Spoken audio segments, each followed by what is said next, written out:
There, Rebecca Koffler here with Censored but Not Silenced. And I just wanted to give you a quick intelligence brief on Putin's strategy against Trump. So, as many of you probably have noticed, that even after the major diplomatic blitzkrieg that President Trump embarked on last week, having met with Putin in Alaska, having met with Zelensky and European leaders in Washington, the Russians have not made one single concession when it comes to peace in Ukraine. Even though President Trump was quite hopeful after the Alaska meeting and the Washington series of meetings, the Russians have rejected, as I predicted. I did an intel brief on that. I forecasted that the Russians are not going to settle for any of the proposals that the Europeans and Trump suggested. They rejected a trilateral meeting or a bilateral meeting with Zelensky. They rejected NATO-light security guarantees, and so on and so forth. And President Trump was quite livid after that meeting, even though publicly he expressed hope. But the very next day, Putin unleashed a barrage of missile and drone strikes against Ukraine, and that has been Putin's MO, right? He starts off, and Trump actually has already caught on to this fact. He himself acknowledged that Putin is just giving us a lot of bullshit, as Trump said. He comes in, talks, smiles,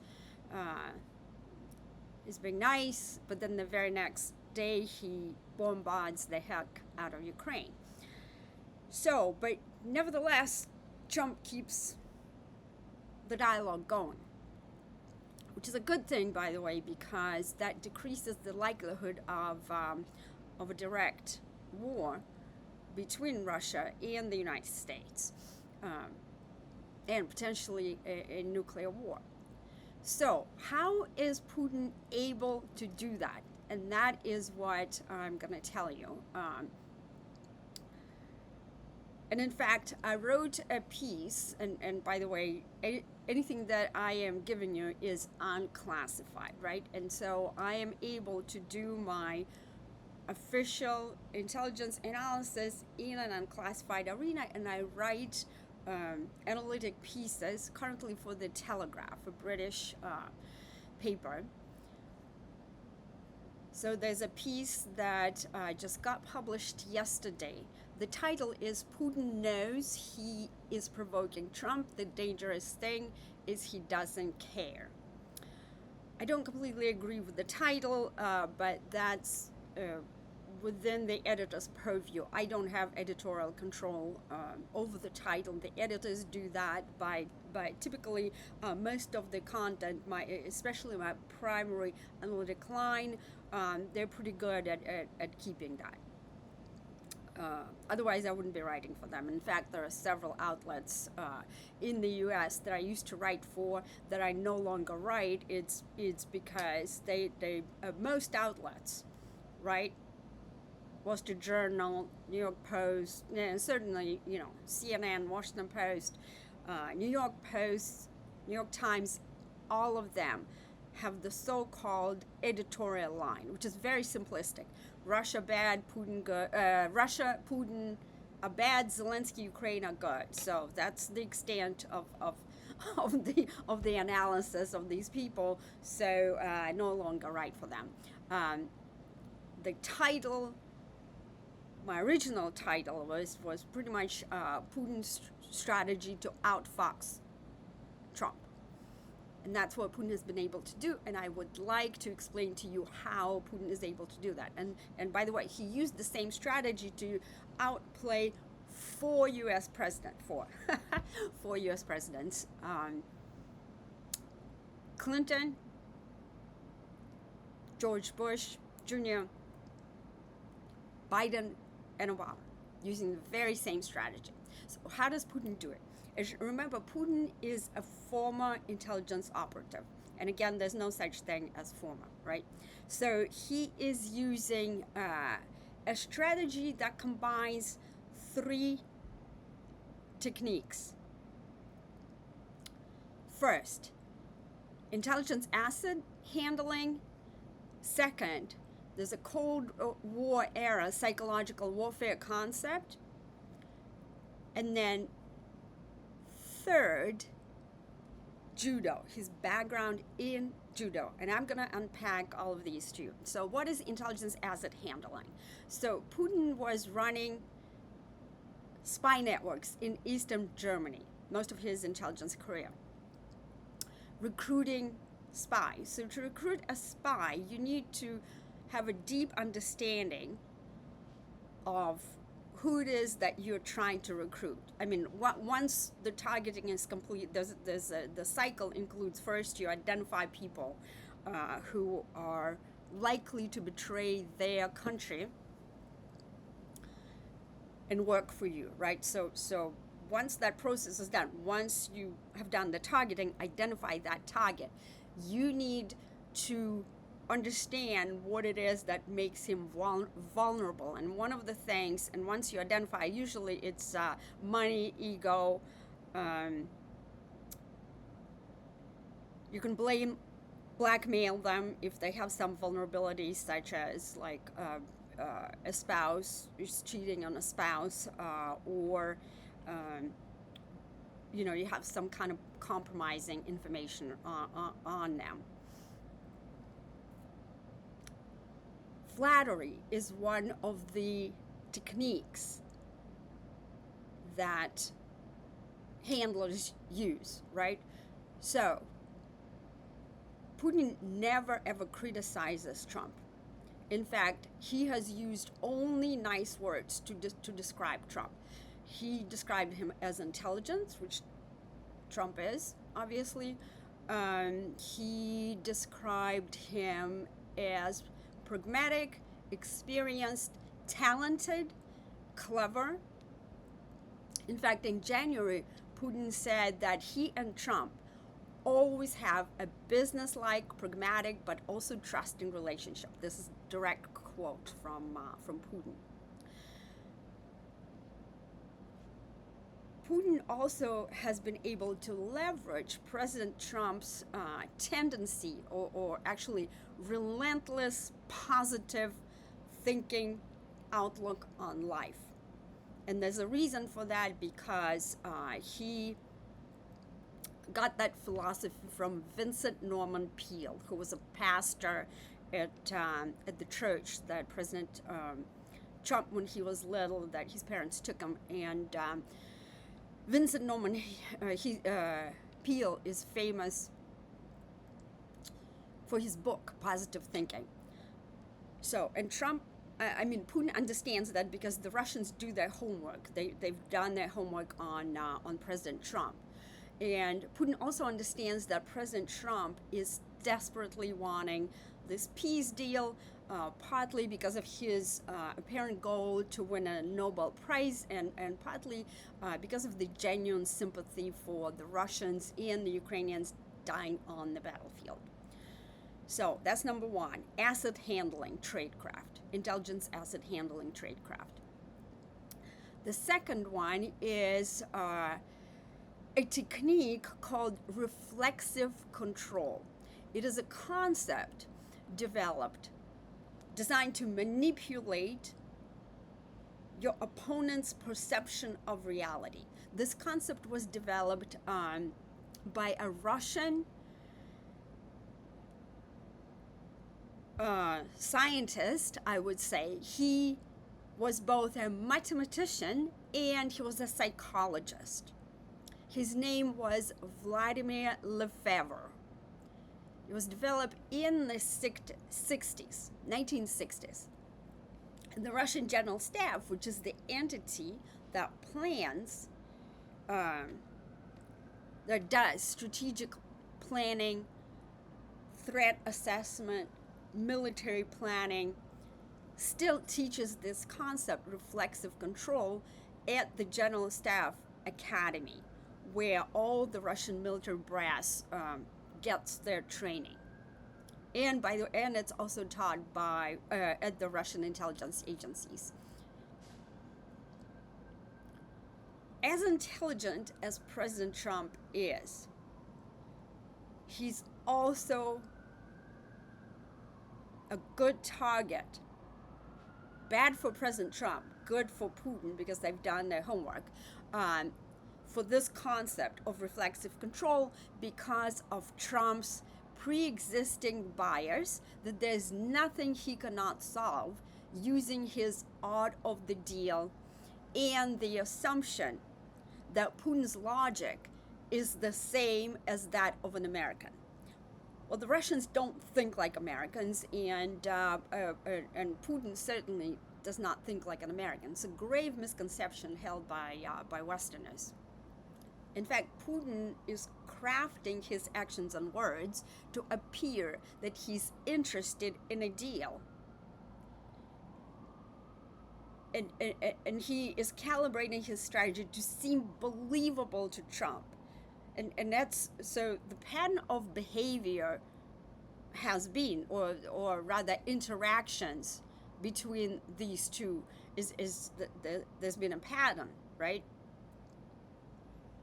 They talk on the phone, they meet, Putin says something that Trump wants to hear, and then the next day the bombardment continues, right? So Putin is calibrating his strategy to keep stringing Trump along and try not to make him mad. Of course, Trump does get mad, but somehow he isn't trapped in the cycle. So that's the concept, reflexive control. And our military planners must do their homework to really understand and to really understand how Putin thinks and how he works and how he's able to manipulate his opponent. And then the third one is the third technique as part of this overall holistic strategy that Putin uses is leveraging his judo background. What is judo? Judo is a Japanese martial art, right? That relies on mental and physical, but more mental fitness, right? And manipulation of the opponent rather than brute force. So there's a lot of grappling, and Putin has a black belt in judo. Now, there's several concepts that underpin the whole martial art of judo, but there's one specific one that Putin relies on, right? And that is to keep your opponent off balance. You don't directly, use brute force, but you outsmart your opponent to set up throws and submissions. And Putin has been a lifelong practitioner of judo, and in fact, judo is the reason why Putin, who had a very difficult childhood, and as a teenager, he was pretty much a hooligan. He fought a lot on the streets of St. Petersburg or Leningrad at that point. He was chasing rats. But he did a lot of fighting until he got into a sport first called Sambo. Sambo, it's a Russian combat sport that has no equivalent in the West, and he was a champion in Sambo, and then he started doing judo, and that's what got him out of sort of he was on the path pretty much to be a a convict eventually, but now he's a statesman. And he credits this to judo. Judo is not just a sport, Putin said once, it's a philosophy. Judo is about respect for your opponent. It's not for weaklings, Putin said. And so, yes, the Russians have high respect for Americans, even though they consider the United States as Russia's top adversary, but they study your opponent. So in order to subdue their opponent. So unbalancing your opponent, kuzushi in Japanese, kuzushi, is one of the fundamental principles of judo, and that's what Putin is doing with Trump by alternating the positive interactions with him, friendly interactions, with relentless aerial assaults targeting critical infrastructure of Ukraine. So, and when Trump called Putin, I believe in July, Trump said Putin is absolutely crazy. He posted it on Truth Social. What do the Russians say? Dmitry Peskov came out and said that Trump's frustration was basically a result of an emotional overload. And so again, they never criticized the Kremlin, especially Putin. There are others that criticize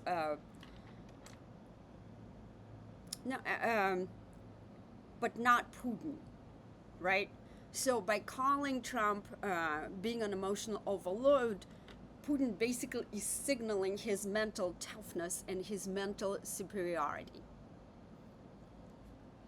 These three techniques that underpin Putin's strategy rely on the deep level of understanding of their opponent. And we see that unfold in Alaska. In Alaska, Putin brought 3 seasoned operatives with near-native level English, minus the accent. Plus, Putin himself speaks English. He even corrects interpreters. Trump's team had 0 specialists in Russia at his summit with Putin in Alaska, right? So that's why Putin, and in fact, it's not clear who really advises Trump on Russia, but the team is out of their depth on that particular topic. Even though he has a formidable team, in general, they just completely don't understand Putin. So, and another way of assessing Putin's strategy is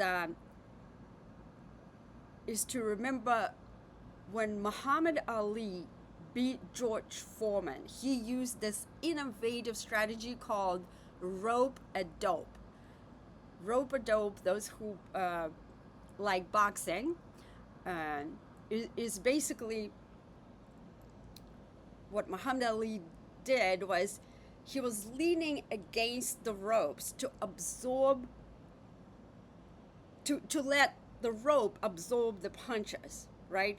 So he didn't really, his body was not absorbing the punches, but it was the ropes. So he was leaning on those ropes, and then when Foreman got exhausted, he counterattacked, right? So Putin is doing the same. He is with this like unbalancing Trump and dragging this thing along and being recalcitrant, rejecting any of the proposals. He wants to tire Trump out so that Trump does either of the two things that both benefit Putin. Either Trump just simply walks away and says, I'm done, y'all continue, kill each other, Russia and Ukraine, but I'm done focusing on this. Or which is very difficult for Trump to do because Trump does not like to appear as a loser. And we would look like complete idiots and losers if at this point we just walk away, because we spent close to between 350 to 500 billion dollars on this, and we effectively emptied out our own weapons arsenal. It's a very dangerous levels. It's below the war reserves levels, right? So if there's a war right now, if somebody attacks the United States, which is a low probability but high risk, right? So that's one of the things that intelligence is supposed to be doing, right? Real strategic intelligence is supposed to be doing, but they're not. Like, they let our own weapons arsenal deplete by helping out the Israelis, helping out Ukrainians, and whoever else we help out, Europeans, of course. So, and all of a sudden walk away, which is the best thing right now could be, is to just simply walk away, because the war is unwinnable for Ukraine, and there's not, we have no leverage. And I addressed in my other podcast why it is that we have no leverage with Putin, because the Russians have done their homework. And that is what Putin is doing. So all of these, despite all of these ultimatums that Trump issued, all of these, derogatory words, said Putin's crazy. Really, Putin has not absorbed, just like Muhammad Ali in his rope-a-dope strategy, has really not taken any punches. So that's Putin's goal. That's his strategy. So what I'm predicting Trump is gonna do next, or eventually, he's gonna try to do those secondary sanctions. But and I'm gonna do an intelligence assessment on the probability of Putin's behavior changing, or rather, I'm sorry, the probability of sanctions forcing Putin to end the war in Ukraine. I'm going to do that assessment in another episode for you. So that's Putin's strategy: asset handling, intelligence asset handling, reflexive control, and judo. Okay? If you like my briefs, please subscribe to my X account at Rebecca0132. I'm on other media, YouTube, Rumble, Getter, Truth Social, etc. Rebecca Koffler was censored but not silenced. Thank you for joining me today, and I'll catch you later.